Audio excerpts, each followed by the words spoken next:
Hi guys! Welcome to Airs of Zeal. Nandito na naman tayo. Grabe, long time no see.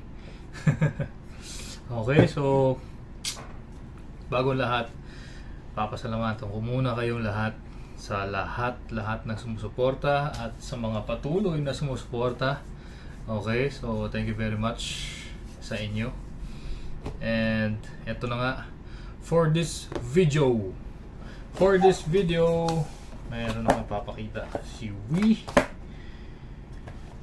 Wii M92 Beretta na kulay black.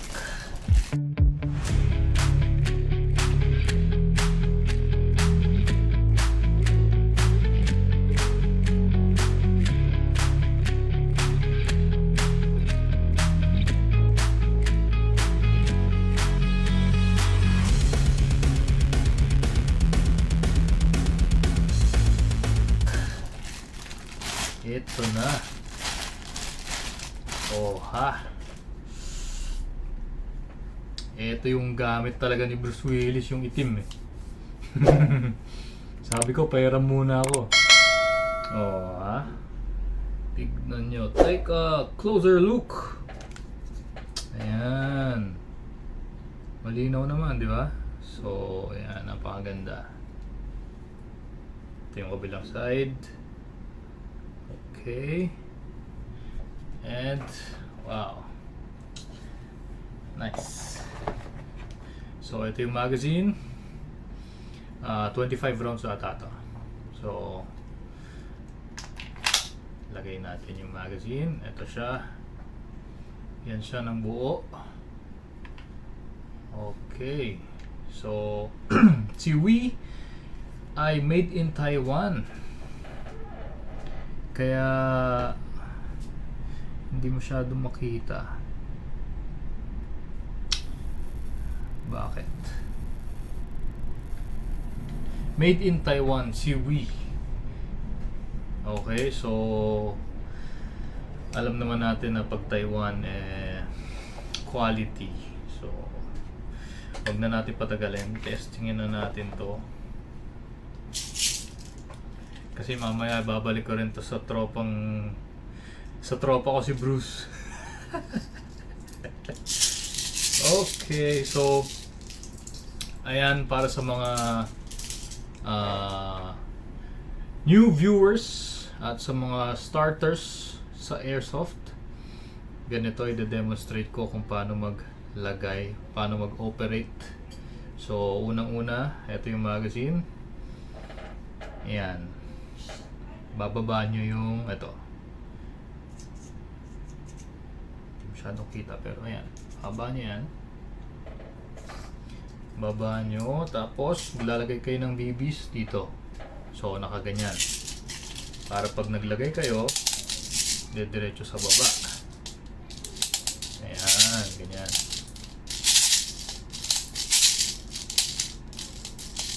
Ayan, dala na. O ayan, medyo madami-dami. So pag meron ng BBs,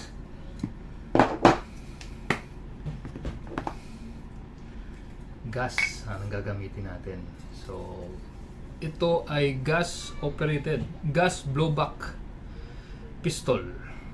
So gamit tayo ng gas para siya yung mag-function, siya yung mag-ooperate, siya yung magpapagana ng blowback function niya. So ito, ilalagay nyo yung shoot nyo sa dito sa valve, yung nozzle na tong gas. Susuot nyo sa valve, tapos pagka na-shoot na, straight nyo yung magazine, tapos press down. Dapat wala kayo naririnig na ganun. Yan, tansyahan lang naman. So normal yung ganon. May mga times na minsan nakabaluktot ng konti, tapos maririnig niyo yung nagsisis, mga ganon. Ayun, di ba? Yun, para naririnig niyo, di ba? So normal yun. Tapos ang gawin nyo, laruin nyo lang, check nyo lang kung saan yung magandang pwesto niya na hindi sisingaw yung gas. Normal yan dahil syempre laruan lang naman to, di ba? So ito na nga. Pakita ko ulit. WM92 Beretta na kulay black. Ayan siya. So always trigger finger out bago kayo maglagay ng magazine, at syempre bago kayo pumutok. Okay, so always trigger finger out and tutok nyo palagi sa safe direction o kaya sa wala kayong matatamaang tao, kaya hindi kayo makakasakit in case na makalawit nyo. So yun lang yun. Maganda ng discipline tayo sa safety para in case na makahawak kayo ng tunay, so disiplinado tayo. Okay, so i-treat nyo to as loaded palagi, i-treat nyo as tunay na rin para andun yung discipline, di ba? Wag yung parang laruan lang. So ito na siya, WM92 Beretta.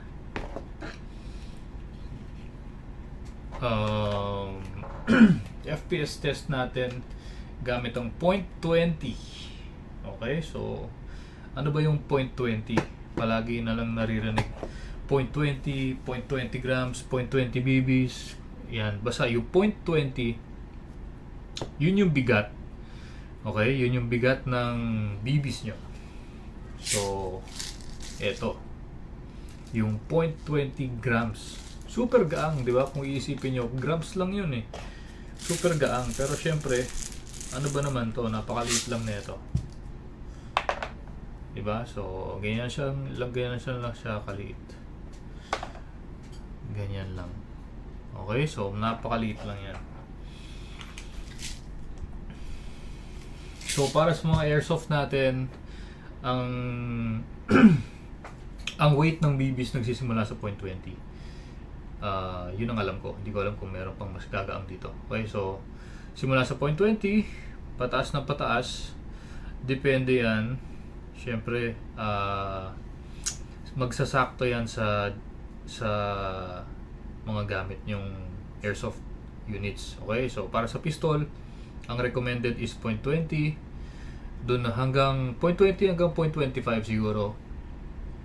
Depende kung may mga in-upgrade na kayong parts, tipong kakayanin na niya yung .20 or .30.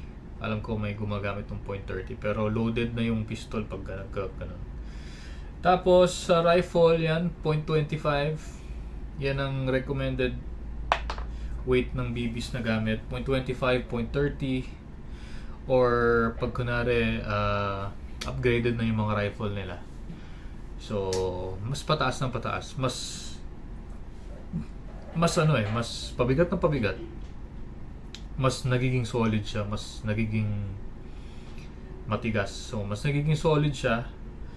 Ang tendency nun pag tumama, mas masakit, tsaka mas yung impact mas solid. So ayun, balik tayo dito sa M92 Beretta ni paring Bruce. Alright, so testing natin sa .20 BBs. Ayan, kasa muna natin. Sa pagkasa, hatak nyo lang, then let go, tapos okay na yun, ready to fire na. Huwag nyo nang i-let go nyo na. Huwag nyo nang i-guide pabalik dahil minsan nagsa-stuck siya dito, nagsa-stuck yung slide, so hindi siya fully lapat, so baka mag-malfunction. Okay, may iwasan natin yung ganun. So basta pagkakasayin nyo, takin nyo lang. May spring naman yan, so mag-isa yan babalik. Ito na. Again, trigger finger out, huwag nyo kakalimutan yan. Tapos ito yung matigas talaga nung ito. Matigas talaga yung safety lever nitong mga Beretta. Last time ganun din eh. Sabi nga ng customer, "Sir, ang tigas nung lever," pero I think normal siya sa Beretta. So ang gagawin nyo, pag nasanay naman yan, tigas pag nasanay naman, so lalambot din siya. Ayan, tigas. Yan, nakalock na siya. So, yan. Naka-safety na siya. Then, babalik na natin sa unlock. Okay? So, ito na. Testingin na natin gamit ang .20. Okay. FPS test. Firing.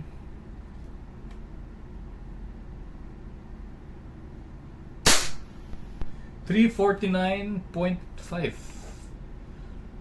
349.5. Pangalawa.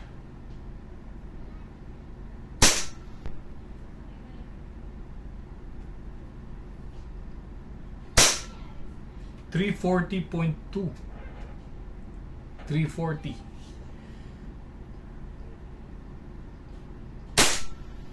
345.2. Yan. So, average niya 340, 350. Yan. Normal yun sa mga pistols, 350. Gaya ng mga ganito. Pero sa mga Glock, medyo mas shorter yung barrel nun. So, ibig sabihin, mas mababa rin yung FPS. Ganun lang naman yun. So, nakadepende sa haba ng inner barrel yan. Yung FPS niya. So, may mga pistol na above 5.1, yung 6, meron ding 7, yun. Mataas ang FPS nun. Asahan yun mga 360, 70. Minsan mga nag-400 pa. Okay? So, blowback test tayo. Firing.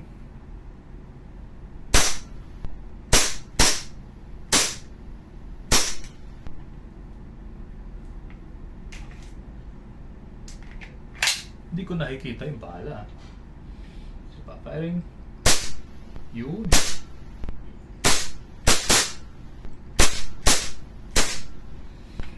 Okay. So, inopen ko sa kanina. Kasi yung tina-target ko, sabi ko parang hindi nabubutas yung karton. Kaya chinek ko kung nababawasan ba ng bala. As in wala hindi ko nakapansin. So, ayun na nga. Pag nag-open yung slide, yan, ubos na yung bala niyan. Pero minsan may bala pa rin pero nag-open yung slide. Okay? So, pag ganon, kulang lang sa linis, kulang sa lubrication. Yun lang naman ang mga Okay, so ito na siya. Open yung slide. Nag-lock na, meaning wala na siyang bala. Okay? So, again, ito yung WM92 Beretta na color black. Okay, so after using, release nyo yung magazine. Ayan o, di ba? Release nyo yung magazine. Baba nyo yung slide stop. Ito yung slide stop. Baba nyo yan. Tapos, bago nyo i-hammer down, tutok nyo sa safe direction at siguraduhin nyo na walang tao or something na masasaktan. Pero syempre alam naman natin wala ng bala kasi wala ng magazine. Pero yun yung discipline nyo, yun yung safety procedure. Hindi natin alam. Yun nga sabi ko, i-treat nyo as loaded, tunay. Okay, so para in case magkaroon kayo ng at least discipline tayo. Okay, so ito na siya. I-hammer down ko. Okay, so safe na safe. Okay, ayan na siya, si WM92 Beretta.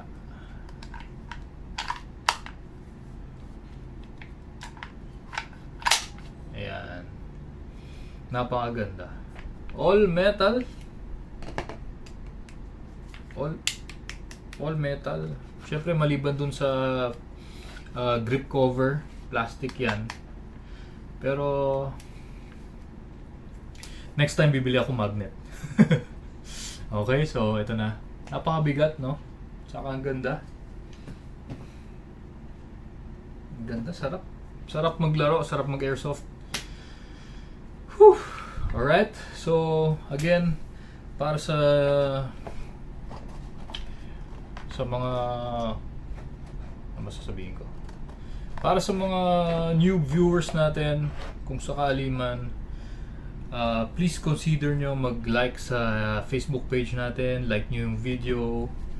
Malaking tulong yun para kumalat itong video na to kung hanggang saan man umabot, para lumaki yung airsoft community natin. At syempre, wala naman tayong tinuturong lahat ng tinuturo natin dito ay pagdating sa safety is safety syempre. Okay, so maganda yon, lumaki yung airsoft community na may alam, hindi yung bibili lang tapos mahirap yung